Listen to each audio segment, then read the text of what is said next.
గురుగారు, భారతదేశంలో వాస్తు అని చాలా మంది నమ్ముతూ ఉంటారు. మరి ఇతర దేశాలలో అపార్ట్మెంట్స్ ఉంటాయి కదా! మరి వాళ్ళు ఎలా చూసుకోవాలంటారు? ఇతర దేశాలలో వాస్తు వర్తిస్తుందా లేదా? అపార్ట్మెంట్ అనే కాదు, అక్కడ గ్రూప్ హౌసెస్ ఉంటాయి, విల్లాస్, అన్ని రకాల నమూనాలు కూడా అవునండి. వాళ్ళు ఇంప్లిమెంట్ చేస్తున్నారు.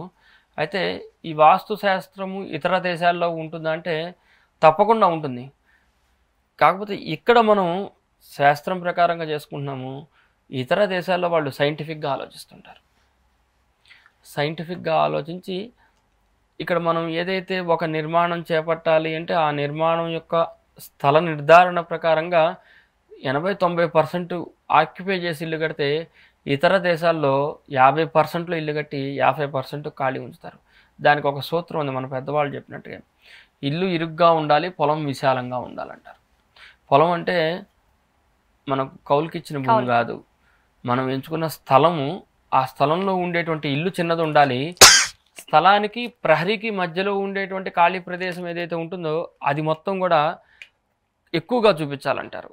అంటే మనం ఉండేటువంటి ల్యాండ్ 100 గజాలు 200 గజాలు ఉంటే అందులో 50% 60%, 50-60% మనం ఈ యొక్క గృహ నిర్మాణానికి ఏర్పాటు చేసుకొని మిగతా 50-60% ఏదైతే ఉంటుందో అదంతా కూడాను ఖాళీ ప్రదేశంగా వదులుకొని అక్కడ మనం పూల మొక్కలు పెట్టుకోవటం కానీ, నీటి గుంటలు పెట్టుకోవటం కానీ, ఎర్త్ పాయింట్లు చేసుకోవటం కానీ, అట్లాగే సోపానాల అమరిక చేసుకోవటం కానీ, ఇట్లాంటివన్నీ కూడాను మనం మిగతా పర్సంటేజ్లో ఉంటుంది. అప్పుడు ఎమ్ఎన్టీస్ అన్నీ కూడాను ఆ 50%లో ఉంటాయి. 50% ఇల్లు కేంద్రీకృతం అవుతుంది.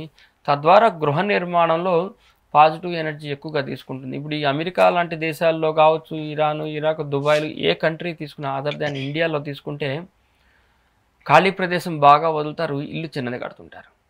అవునండి. నేను కూడా కొన్ని ముఖ్యంగా ఈ అమెరికాలో కానీ వీటి దగ్గర ప్లాన్స్ ఇచ్చున్నాను. వాళ్ళు అరెకరం పొలం తీసుకుని ఇల్లు ఒకటే కడతారు. మనం ఇక్కడ 100 గజాల స్థలం తీసుకొని 5 ఇళ్ళు కట్టేస్తాం. 100 గజాల స్థలంలో 5 ఇళ్ళు, అవసరమైతే 20 ఫ్లోర్లు వేసేస్తాం. మొత్తం ఇక్కడ అసలు నలుగురు ఉండవలసిన ప్రదేశంలో 45 మందిని కూర్చోబెడతాడు పైనుంచి కిందకి. అవునండి.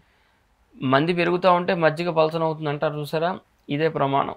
అంటే ఉండవలసిన స్థలంలో ఉండేటువంటి ఆ ఎనర్జీ లెవెల్కి తగ్గట్టుగా అంతమంది నివసిస్తే సూపర్ ఎనర్జీ. దానిలో క్రౌడ్ని పెంచుకుంటూ వెళ్తూ ఉంటే ఎనర్జీ డ్రాప్ అవుతూ ఉంటుంది. మనం జాగ్రత్తగా లౌకికంగా ఆలోచిస్తే వాటర్ రిసోర్స్ తగ్గుతుంటాయి, డ్రైనేజ్ లెవెల్స్ డ్యామేజ్ అవుతుంటాయి, మనకు ఎయిర్ సర్క్యులేషన్ తగ్గిపోతూ ఉంటుంది, దిక్కుల్ని తీసుకోలేము, అందరికీ అన్ని దిక్కులు వాడటానికి ఉండదు. ఇవన్నీ కూడా మైనస్. ఇతర దేశాల్లో అట్లా ఉండదు. ఒక ఇల్లు ఒక స్థలంలో కడితే ఆ స్థలం అనేది ఎక్కువ వదిలి ఇల్లు చిన్నది కట్టుకుంటున్నాడు. ఇక్కడ వాళ్ళు వాస్తును పాటించినట్టే లెక్క. మనకు శాస్త్రంలో చెప్పిన ప్రమాణం అదొక్కటి అసలు మెయిన్, అది చెయ్యాలి.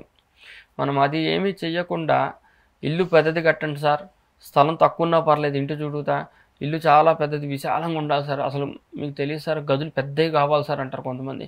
పెద్ద హాలు పెద్ద బెడ్రూమ్ కావాలి సార్, వీడికి ఉన్నది 150 గజాల స్థలంలో పెద్ద బెడ్రూమ్ పెద్ద హాల్ కట్టమంటారు. సో నువ్వు అంత పెద్ద పెద్ద ఇల్లు అంత పెద్దది కట్టాలంటే నువ్వు 500 గజాల స్థలం తీసుకోవాలి. సో 150 గజాల స్థలంలో నీకెంత బెడ్రూమ్ కావాలో అంత కోరుకోవాలి, ఎంతెంత టాయిలెట్లు కావాలో అంతే కోరుకోవాలి, ఎంత వంట గదులు కావాలో అంత కోరుకోవాలి. నువ్వు పెద్ద స్థలం తీసుకుంటే దానికి తగ్గట్టుగా ఇది ఎలాబరేట్ చేసేసి ప్లాన్ మొత్తం కూడాను పెద్దదిగా చేసుకోవచ్చు. కాబట్టి స్థల నిర్ధారణ చేసినప్పుడు ఈ యొక్క స్థలం యొక్క దిక్కుల ప్రకారంగా ఆయా స్థలంలో కనుక ఖాళీ ప్రదేశాలు వదిలేదాన్ని బట్టి ఎనర్జీ పాస్ అవుతుంది. తద్వారా మనం కూడాను ఇతర దేశాలతో పోటీగా వెళ్తూ ఉంటాం.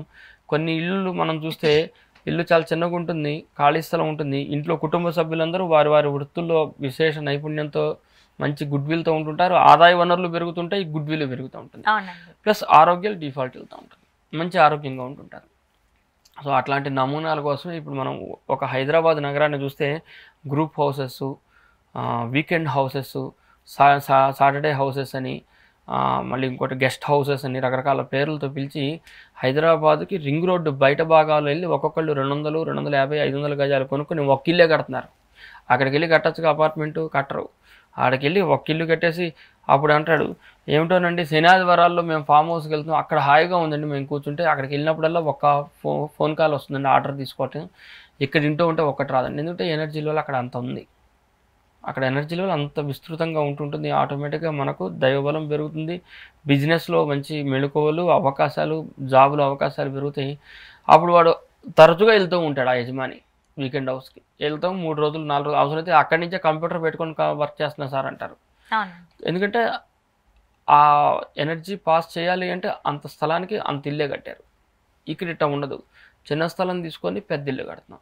కాబట్టి ఇతర దేశాల్లో కూడా వాస్తు ఉంది. అక్కడ సైన్స్ ప్రకారంగా కేంద్రీకృతం చేయడం వల్ల గాలి వెలుతురు సక్రమమైన దిశలో సక్రమమైనటువంటి ఆ డిగ్రీస్ ప్రకారంగా ఎలివేట్ అవడం వల్ల ఎనర్జీ పాస్ అవుతూ ఉంటుంది. కాబట్టి తప్పకుండా వాళ్ళు కూడా పాటిస్తున్నట్టు ఇవన్నీ.